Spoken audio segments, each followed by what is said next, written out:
Welcome to our channel. Today we how to download DataGrip for SQL development on macOS. Easy tutorial step by step clearly. Open your web browser. Navigate to the JetBrains website.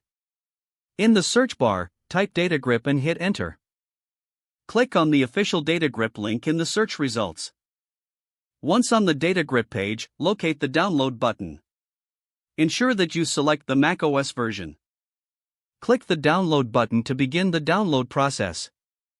Wait for the download to complete.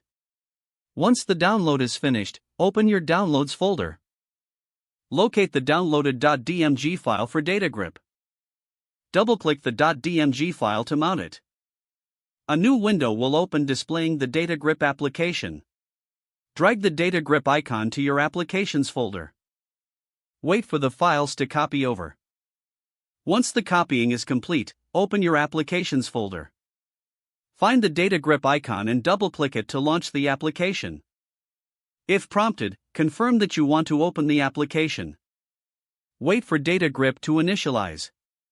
Once initialized, you will see the welcome screen. From here, you can configure your SQL development environment. Start by creating a new project or opening an existing one.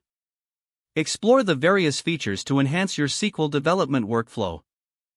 Enjoy using DataGrip for your SQL projects on macOS. If the page does not load, refresh the browser or try again in a private or incognito window. Make sure you are using the correct email address, then retype it carefully to avoid small typos. If your password is not accepted, use the reset option and create a new strong password you can remember. Check your spam folder for verification or security emails, then complete any requested confirmation steps. Enable two-factor authentication if available to improve account security and reduce unauthorized access risk.